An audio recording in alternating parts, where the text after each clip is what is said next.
आ जाओ। जो परमेश्वर जो है वो कैसा परमेश्वर है? त्रिएक परमेश्वर।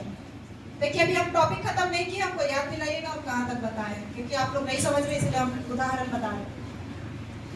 परमेश्वर पिता है, परमेश्वर का साथ पुत्र है और पवित्र आत्मा है। ठीक है। पिता जो है इन तीनों का जो है एक साथ ऐसे रखो। हाँ।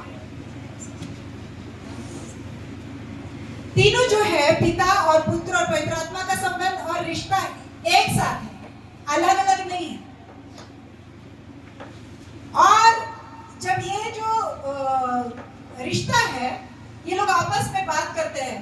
जब परमेश्वर ने सृष्टि नहीं की थी या उस समय जब मनुष्य को नहीं बनाया था, उस समय ये लोग आपस में इतना खुशी से रहते थे। खुशी से रहो भाई।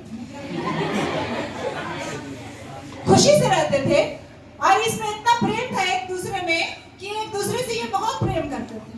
लेकिन इनका प्रेम इतना ज्यादा था, इनको लगा कि हम अपनी समानता और स्वरूप में बनाए। लिखा है ना उत्पत्ति 1:26 में, हम मनुष्यों को अपनी समानता और स्वरूप में बनाए। जब उसने एक मनुष्य को बनाया, आ जाओ आदम, अरे आओ कोई आदम। तो आदम जो आया, ये है हमारा आदम। आदम अब परमेश्वर का जो सृष्टि है, परमेश्वर ने उसको कैसे बनाया? अपनी समानता और स्वरूप में बनाया। इसका मतलब परमेश्वर जो है त्रिएक परमेश्वर, हमारा बॉडी भी वैसी है, हमारा देह है जो बॉडी बाहर का जो फिगर दिखता है ये, इसके अंदर प्राण है और इसमें एक कौन है? आत्मा है। ठीक है। आप बताइए जब एक शरीर मर जाता है, कैसे आप बोल सकते कि ये मर गया? सब चीज उसमें रहता है, सांस में ही रहता है। अच्छा चलिए सांस में रहता है लेकिन कोमा में रहता है तो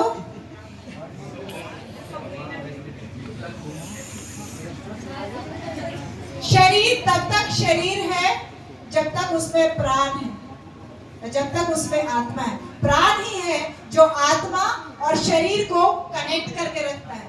जिस दिन प्राण उसके बॉडी से निकल जाएगा, वो आत्मा भी अलग हो जाएगा, शरीर भी अलग हो जाएगा।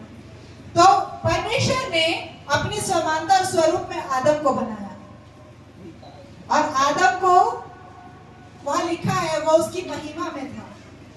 तो जो आदम है वो परमेश्वर की महिमा में था, इसलिए वो जब संगति करता था ना तो ऐसे रहता था, ऐसे वो छिपा हुआ था परमेश्वर में और इसलिए वो दिखाई नहीं देता था कि क्या ये है, मतलब वो पता नहीं चलता था कि वो नंगा है कि क्या है। अब तुम लोग वैसा प्लीज मत हंसो, यह बात तो समझो क्या हम समझाना चाह रहे हैं।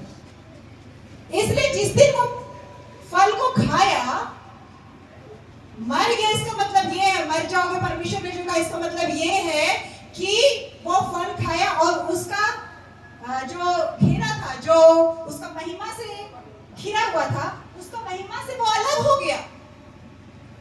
परमेश्वर का महिमा से वो अलग हो गया। उसी का मतलब है मर जाना, उसका संगति से टूट जाना, उसका जो रिलेशनशिप था परमेश्वर के साथ में वो अलग हो गया।